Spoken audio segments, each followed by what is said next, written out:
எனக்கு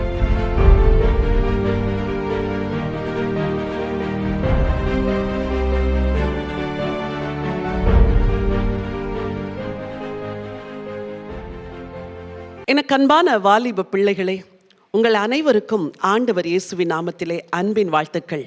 இந்த நாளில் உங்களோடு கூட ஒரு குறிப்பிட்ட காரியத்தை குறித்து பகிர்ந்து கொள்ளும்படி தேவனால் ஏவப்பட்டு இந்த செய்தியை நான் உங்களோடு கூட பகிர்ந்து கொள்ளுகிறேன்.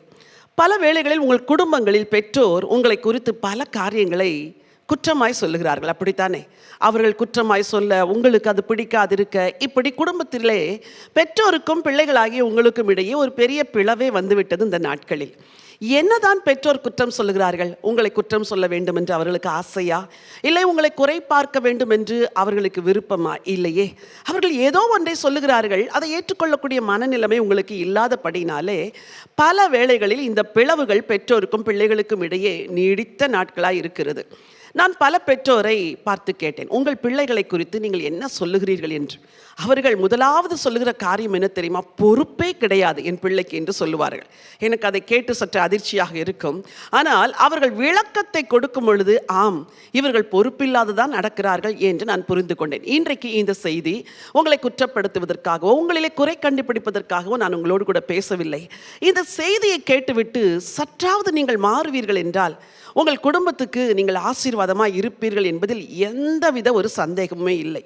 எந்த காரியத்திலெல்லாம் பொறுப்பில்லை என்று பெற்றோர்கள் சொல்லுகிறார்கள் என்று நான் குறித்து வைத்த பொழுது 5 காரியங்களில் உங்களுக்கு பொறுப்புகள் தேவையாக இருக்கிறது. முதலாவது, உங்கள் வீட்டுக்குள் நீங்கள் பொறுப்பாக இருக்க வேண்டும். என்னவெல்லாம் என்று சொல்லி நான் உங்களோடு கூட சில காரியங்களை பகிர்ந்து கொள்ள விரும்புகிறேன். ஒரு நாள் ஒரு தாய் தன்னுடைய மகளுடைய அறைக்கு என்னை அழைத்து சென்றார்கள். அவர்கள் சொன்னார்கள், அம்மா, இந்த வீட்டை கொஞ்சம் பாருங்கள் என்று சொன்னார்கள். உள்ளே நுழைந்தவுடன் 11 மணிக்கு அங்கே லைட் எரிகிறது, அங்கே இருக்கிற டிவி ஓடிக்கொண்டிருக்கிறது, அங்கே இருக்கிற ஃப்ரிட்ஜ் டோர் ஒழுங்காய் மூடாமல் இருக்கிறது, அங்கே யூஸ் பண்ண கேட்ஜெட்ஸில் யூஸ் பண்ண எல்லா சுவிட்சஸும் ஆஃப் பண்ணப்படாமல் இருக்கிறது. அவர்கள் சொன்னார்கள், இந்த பாத்ரூமை பாருங்கள், கழற்றி போட்ட துணி அங்கேயே கிடக்கும், ஷாம்பு எங்களுக்கு எல்லாருக்கும் 1 மாதத்திற்குள் வரக்கூடிய ஷாம்பு இவளுக்கு ஒரு 10 நாட்களுக்குள் காலி செய்து விடுவாள், அவ்வளவு ஷாம்பு யூஸ் பண்ணுவாள், அவ்வளோ சோப்பு யூஸ் பண்ணுவாள், டேப்பை திறந்தால் அதை க்ளோஸ் பண்ணுவதில்லை, சரியாக சுத்தமாய் வைப்பதில்லை என்று அடுக்கிக் கொண்டே போனார்கள். எனக்கு சற்று தலையே சுற்றிவிட்டது. ஓ, இப்படி கூட ஒரு வாழ்க்கை இருக்கிறதா? ஆனால் அந்த பெண் மகளுடைய வெளியான வாழ்க்கையை பார்த்தால் வேலையை மிக அழகாக நேர்த்தியாக உடுத்து கொண்டு வருவது எனக்கு சற்று வியப்பாய் இருந்தது. பெற்றோர் பொய் சொல்லுகிறார்களா, இவள் வேறு விதமாய் நடக்கிறாளா என்று புரியவில்லை. ஒருவேளை இன்றைக்கு உங்களை பார்த்து கேட்கிறேன், உங்கள் வீட்டிலே நீங்கள் பொறுப்பாய் நடக்கிறீர்களா? உங்கள் வீட்டில் இருக்கிற பொருட்களை பொறுப்பாய் கையாளுகிறீர்களா? எத்தனை பேர் சாப்பிடும் பொழுது உங்கள் தட்டிலே பாதி சாப்பாட்டை வைத்து விட்டு போகிறீர்கள்? எத்தனை பேர் வேஸ்ட் பண்ணுகிறீர்கள் எத்தனையோ காரியத்தை? நீங்கள் பொறுப்பாய் நடக்க வேண்டிய முதல் இடம் எது தெரியுமா?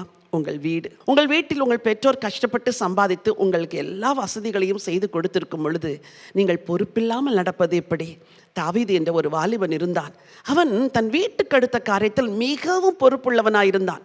ஒரு நாள் அவருடைய தகப்பனார் அவனை அழைத்து, மகனே, நீ போய் உன் சகோதரர்களை பார்த்து கொண்டு வா என்று சொன்ன பொழுது தன் கையில் இருந்த அந்த கொஞ்சம் ஆடுகளை சரியாய் ஒருவிடத்தில் ஒப்படைத்து விட்டு அவன் போனான். இது ஆச்சரியமான ஒரு காரியம் அல்லவா? இது எதை காட்டுகிறது? அவன் தன் வீட்டுக்கு அடுத்த காரியத்திலே பொறுப்பாய் இருந்தான் என்று.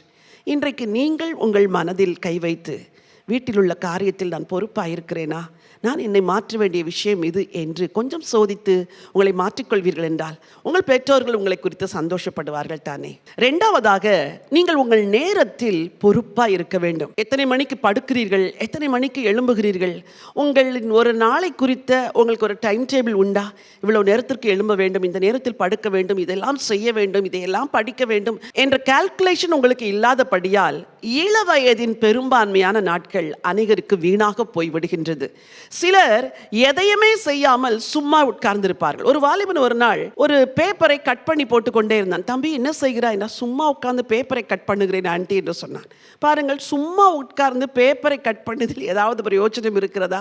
பயனுள்ளதா எதையும் செய்யாமல் வீணான காரியத்தில் உங்கள் நேரங்களை நீங்கள் எப்படி வீணாக்கலாம்? என அன்பு பிள்ளைகளே, உங்கள் எதிர்காலத்திற்கு நீங்கள் ஏறி செல்லுகிற அந்த ஏணிப்படியின் கீழே உள்ள பகுதி இப்பொழுது நீங்கள் இருக்கிற நிகழ்காலம். நீங்கள் நேரங்களை வீணாக்காமல் எப்படி பயன்படுத்துகிறீர்கள் என்பதுதான் எவ்வளவு வேகமாய் அந்த படியில் ஏறி செல்கிறீர்கள் என்பதற்கு அடையாளம். இளவயதில் நாட்களை வீணாக்கின எவருமே முதிர் வயதில் பயனுள்ளவர்களாய் மாறினது இல்லை. ஆனால் சில பிள்ளைகளை பாருங்கள், அந்த டீனேஜிலேயே அதை கற்றுக்கொண்டு இதை கற்றுக்கொண்டு நேரத்தை வீணடிக்காமல் தங்கள் இளவயதிலேயே பல காரியங்களை சாதித்து மேலே வருகிறார்கள். என் அன்பு வாலிபனே, என் அன்பு வாலிப மகளே, உன்னை பார்த்து ஆண்டவர் சொல்லுகிறார், உன் நேரத்தை வீணடிக்காதே மகனே. தானியேல் என்ற ஒரு வாலிபன் இருந்தார். அவர் காலை மதியம் இரவு 3 வேளையும் தேவனை நோக்கி ஜெபிக்கிற ஒரு மனுஷன். அந்த வாலிபனுக்கு நேரத்தை சம்பாதித்து கொண்டு அந்த நேரத்தில் அந்த பாபிலோன் தேசத்தில் இருக்கிற மொழிகளையெல்லாம் கற்றுக்கொண்டாராம். அதனால்தான் தானியேலை ஆண்டவர் உயர்ந்த இடத்தில் வைத்தார். தானியேலும் அவனுடைய நண்பர்களும் உயர்த்தப்பட்டதற்கு காரணம் என்ன தெரியுமா? நேரத்தை வீணடிக்காமல் அதை பயன்படுத்தினபடியால். இன்றைக்கு நீ ஒரு தீர்மானம் எடுக்க வேண்டும். ஆண்டவரே, என் கையில் எத்தனையோ மணி நேரங்களை கொடுத்தும் நான் வீணடித்த நேரங்களை எனக்கு மன்னியும். நான் இனிமேல் ஞானம் உள்ளவனாய் காலத்தை எண்ணி வாழுகிற ஒரு அறிவை தாரும் என்று சொல்லி ஆண்டவரிடத்தில் கேட்பாய் என்றால் உன் நாட்கள் பயனுள்ளதாக இருக்கும், உன் எதிர்காலம் மகிமை உள்ளதாக இருக்கும். 3ஆவதாக, நீ உன் படிப்பிலே பொறுப்புள்ள மகனாய் பொறுப்புள்ள மகளாய் இருக்க வேண்டும். அநேக பெற்றோர் கஷ்டப்பட்டு தங்கள் பிள்ளைகளை படிக்க வைக்கிறார்கள்.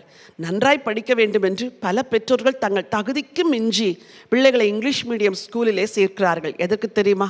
நான் தான் சரியாய் படிக்கவில்லை, என் பிள்ளையாவது நன்றாய் படிக்கட்டும் என்று கஷ்டப்பட்டு உழைத்து தியாகம் செய்து படிக்க வைக்கிற பெற்றோர் எவ்வளவு பேர். ஆனால் படிக்க வேண்டிய நேரத்திலே நீ வீணான காரியங்களில் உன் கவனத்தை செலுத்துவாய் என்றால் உன் எதிர்காலம் எப்படி ஆசீர்வாதமாக இருக்கும்? ஒரே வகுப்பில் படிக்கிறார்கள் மாணவர்கள். ஒருவன் மருத்துவராகிறான், ஒருவர் பொறியாளராய் மாறுகிறார், இன்னொருவர் ஒரு சாதாரண கடையிலே வேலை செய்கிறார்கள். எப்படி இந்த எதிர்காலம் இப்படி மாறுகிறது? அவர்கள் படிக்கிற காலத்திலே கருத்தோடும் கவனத்தோடும் படித்திருந்தால் இந்த படிப்பு தான் எதிர்காலத்திற்கு நேராக நடத்தி செல்லும். ஆகவே தான் உன்னை அன்போடு கூட கேட்கிறேன், படிக்க வேண்டிய நாட்களில் உன் நேரத்தை வீணடிக்க கூடாது. உன் நேரத்தை திட்டமிடு, படிக்க வேண்டிய பாடங்களை திட்டமிடு. வகுப்பிலே ஆசிரியரை பரிகசித்து கொண்டு வகுப்பிலே சரியாய் கவனிக்காமல் அவர்கள் சொல்லிக் கொடுப்பதை உள்வாங்காமல் நேரத்தை வீணடித்து இப்படியெல்லாம் வாழ்ந்தவர்கள் தான் வாழ்க்கையில் முன்னேறாமல் இருக்கிறவர்கள். எனக்கு அன்பான வாலிப பிள்ளைகளே, உங்கள் நேரத்தை உங்கள் படிப்பை சரியாய் திட்டமிட்டு படிப்பில் பொறுப்புள்ளவர்களாய் நீங்கள் மாற வேண்டும் என்று உங்களை அன்போடு கூட கேட்கின்றேன். அப்போஸ்தலனாகிய பவுல் அவருடைய இளவயதின் நாட்களில் கமாலியலின் பாத படியில் அமர்ந்து கற்றுக்கொண்டவராம். கமாலியல் என்பவர் மிகப்பெரிய போதகர். அவரிடத்தில் கற்றுக்கொள்கிற பிள்ளைகள் தேர்ந்தவர்களாய் மாறுவார்களாம். பவுல் சாதாரணமாய் ஒரு பெரிய அப்போஸ்தலனாய் மாறிவிடவில்லை. அவர் கமாலியலின் பாதப்படியில் கற்றுக்கொண்ட அந்த பாடங்கள் தான் பின் நாட்களிலே சத்திய வேதத்தை மற்றவர்களுக்கு அழகாய் எடுத்து சொல்வதற்கு அவருக்கு உதவி செய்தது. அதே போல ஆண்டவருடைய பாதத்திலும் உட்கார்ந்து பல காரியங்களை கற்றுக்கொண்டார். இன்றைக்கு நீங்கள் படிக்கிற படிப்பு தான் உங்கள் எதிர்காலத்திற்கு ஆசீர்வாதத்திற்கு நேராக உங்களை நடத்தி செல்லும். படிப்பிலே பொறுப்புள்ளவர்களாயிருங்கள், கர்த்தர் உங்களை நிச்சயமாய் ஆசீர்வதிப்பார். 4ஆவதாக, நீங்கள் பண விஷயத்தில் பொறுப்புள்ளவர்களாக இருக்க வேண்டும். எத்தனை பெற்றோர்கள் தங்கள் பிள்ளைகள் பைக் வேண்டும் என்று அடம் பிடிக்கிறார்கள் என்று அழுகிறார்கள் தெரியுமா? எங்கள் வருமானமே மிக குறைவு, நாங்கள் போய் எப்படி பைக்கை வாங்கி கொடுக்க முடியும்? ஒரு சைக்கிளை வாங்கி தருகிறேன் ஓட்டு என்று சொன்னால் ஓட்ட மாட்டேன் என்று சொல்லுகிறான் என்று வருத்தப்படுகிற பெற்றோர் எவ்வளவு பேர்? விலையேற பெற்ற மொபைல் தான் வேண்டும், சாதாரணமாய் வேண்டாம் என்று சொல்லுகிற வாலிப பிள்ளைகள் எவ்வளவு பேர்? எனக்கு அன்பான வாலிப பிள்ளைகளே, உங்கள் தகப்பனும் தாயும் கஷ்டப்பட்டு ஏதோ ஒரு மாத வருமானத்தை சம்பாதித்து அதில் உங்களை படிக்க வைக்கிறார்கள், அதில் உங்களை வளர்க்கிறார்கள், உங்கள் தேவைகளை எல்லாம் சந்திக்கிறார்கள்.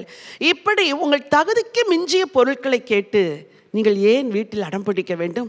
ஏன் பொறுப்பற்றவர்களாய் நடக்க வேண்டும்? விலையேற பெற்ற வாட்ச், விலையேற பெற்ற பேக், பிராண்டட் ஷர்ட்ஸ் இதுதான் வேண்டும் என்று நீங்கள் கேட்கக்கூடாது. ஜென்ரிக்கா உள்ள பொருட்களையும் நீங்கள் வாங்கி பயன்படுத்தலாமே. பேப்பரை எழுதுவீர்கள் என்றால் ஒரு பக்கத்தில் எழுதிவிட்டு அடுத்த பக்கத்தை அப்படியே விட்டு விடுவது, அது கூட ஒரு சிறிய செலவு தானே. சில இடங்களுக்கு நீங்கள் நடந்து செல்லலாம், ஆனால் எங்கு போனாலும் பைக்கை எடுத்துக்கொண்டு போனால் அதற்குரிய ஃபியூவல் யார் போடுவது? இப்படியெல்லாம் பெற்றோரின் கஷ்டம் தெரியாமல் வளர்கிற பிள்ளைகளாய் நீங்கள் இராதபடி வீட்டில் இருக்கிற பண கஷ்டத்தை புரிந்து கொண்டு நடக்க வேண்டும். உங்கள் நண்பர்கள் ஒருவேளை பணக்கார வீட்டு பிள்ளைகளாக இருக்கலாம், அப்படிப்பட்டவர்களோடு கூட ஈக்குவலாக இருக்க வேண்டும் என்று நீங்கள் நினைக்கக்கூடாது. உட்கார்ந்து என்றைக்காவது, அப்பா உங்கள் வருமானம் எவ்வளவு, அம்மா உங்கள் வருமானம் எவ்வளவு, நம் வீட்டின் செலவு எவ்வளவு, எதிர்காலத்திற்கு என்ன செய்கிறீர்கள், எங்கள் படிப்புக்கு எவ்வளவு செலவழிக்கிறீர்கள் என்று என்றைக்காவது கேட்டதுண்டா?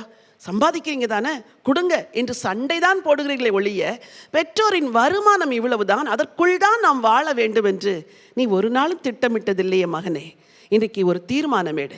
பெற்றோரை வருந்த வைத்து நீ பணத்தை வாங்கி வீணாய் செலவழிக்காதபடி பெற்றோரின் கஷ்டம் புரிந்து பொறுப்பாய் நடப்பாய் என்றால் அது உனக்கும் ஆசீர்வாதம், உன் பெற்றோருக்கும் மகிழ்ச்சி. எத்தனை வாலிப பிள்ளைகள் தங்கள் இள வயதிலே லைப்ரரியில் போய் ஒர்க் பண்ணுகிறார்கள். பேப்பரை கொண்டு வீட்டில் கொண்டு போட்டு அதில் வருகிற வருமானத்தை எடுத்து பெற்றோருக்கு கொடுக்குற பிள்ளைகள் எவ்வளோ பேர். வாட்டர் கேனை கொண்டு போய் வீடு வீடாய் சப்ளை பண்ணி, மில்க் பேக்கெட்டை கொண்டு சப்ளை பண்ணி அதில் வருகிற கொஞ்சம் வருமானத்தை பெற்றோருக்கு கொடுக்கிற பிள்ளைகள் எவ்வளோ பேர். நீங்கள் இதை போல ஏதாவது ஒரு பகுதி நேர தொழில் கூட செய்யலாமே. பெற்றோரின் கஷ்டத்தை நீங்கள் தீர்க்க முன்வரலாமே. இன்றைக்கு ஒரு தீர்மானத்தை எடுங்கள், ஆண்டவர் உங்களுக்கு உதவி செய்வார். ஐந்தாவதாக, உங்கள் உறவுகளிலே நீங்கள் பொறுப்புள்ளவர்களாக இருக்க வேண்டும் என்று ஆண்டவர் விரும்புகிறார். பல வாலிப பிள்ளைகள் அந்த டீனேஜ் வந்தவுடன் அவர்கள் வாழ்க்கையே சுயநலமாய் மாறிவிடுகிறது. நான், என் வாழ்க்கை, என் உணர்வு, என் ட்ரெஸ், என்னுடைய பொருட்கள், என்னுடைய ரூம், என்னுடைய சந்தோஷம், என்னுடைய மகிழ்ச்சி, இப்படித்தான் அநேகர் மாறிவிடுகிறார்களே ஒழிய ஃபேமிலி ஓரியன்டாக பலர் இருப்பதில்லை. உன் தங்கையுடைய கஷ்டம் உனக்கு தெரியுமா? உன் அம்மாவுடைய ஆதங்கம் உனக்கு தெரியுமா? பல வாலிப பிள்ளைகள் பெற்றோரோடும் குடும்பத்தாரோடும் உட்கார்ந்து பேசுவதற்கே நேரம் செலவழிப்பதில்லை. பல நேரங்களில் மொபைல் ஃபோனிலும் லேப்டாப்பிலும் இன்டர்நெட்டிலும் உங்கள் நேரத்தை வீணடிக்கிறீர்கள். நீங்கள் வளர்ந்து பெரியவனாக பிறகு அல்லது பெரியவளான பிறகு அந்த இளவயது நாட்களை நினைத்து ஐயோ பெற்றோரோடு போதுமான அளவு நேரம் செலவழிக்கவில்லையே என்று நினைத்தால் அப்பொழுது உங்களுக்கு இந்த நாட்கள் திரும்ப வராது. வயதான தாத்தா பாட்டி வீட்டில் இருப்பார்கள் என்றால் கொஞ்ச நேரம் அவர்களோடு நேரம் செலவழியுங்கள். அவர்களை கூப்பிட்டு கொண்டு வாக்கிங் செல்லுங்கள். அம்மாவுக்கு கிச்சனில் போய் நீ உதவி செய்யலாமே. ஆண்மகனாக இருந்தாலும் பெண்மகளாக இருந்தாலும் தாய்க்கு போய் கிச்சனில் உதவி செய்யலாமே. 2 நாள் நீங்களே வாஷிங் மிஷினில் ட்ரெஸ்ஸை போடலாமே. இல்லை என்றால் நீங்களே கையில் துவைத்து கொடுக்கலாமே. வீட்டை சுத்தம் பண்ணுவது, பெருக்குவது, அலங்கரிப்பது, இதை போன்ற வேலைகள் எல்லாம் தாய்க்கு உதவி செய்யலாமே. எத்தனை பேர் உங்கள் அப்பாவுடைய சைக்கிளை துடைத்திருக்கிறீர்கள்? உங்கள் அப்பாவுடைய 2 வீலரை என்றைக்காவது நீங்கள் துடைத்து கொடுப்பது உண்டா? இதெல்லாம் இல்லாமல் அப்பா அம்மாவை நேசிக்கிறேன் என்று சொல்வது எப்படி? உங்கள் தம்பி கணக்கு வராமல் கஷ்டப்படும் பொழுது அவனுக்கு வராது என்று சொல்வதை விட உட்கார்ந்து அந்த தம்பிக்கு கணக்கு சொல்லி கொடுத்தால் எவ்வளவு நலமாயிருக்கும். மகனே, மகளே, பொறுப்புள்ள பிள்ளைகளைத்தான் ஆண்டவரும் உயர்த்துகிறார். ஒரு வசனத்தை உனக்காக நான் வாசிக்க விரும்புகின்றேன். 1 சாமுவேலின் புத்தகம் 16ஆம் அதிகாரம் 1ஆம் வசனம். கர்த்தர் சாமுவேலை நோக்கி, இஸ்ரவேலின் மேல் ராஜாவாய் இராதபடிக்கு நான் புறக்கணித்து தள்ளின சவுலுக்காக நீ எந்த மட்டும் துக்கித்து கொண்டிருப்பாய்? நீ உன் கொம்பை தைலத்தால் நிரப்பிக் கொண்டு வா. பெத்லகேமியனாகிய ஈசாயினிடத்துக்கு உன்னை அனுப்புவேன். அவன் குமாரரில் ஒருவனை நான் ராஜாவாக தெரிந்து கொண்டேன் என்றார். ஆண்டவர் உயர்த்துவதற்கு யாரை தெரிந்து கொண்டார் தெரியுமா?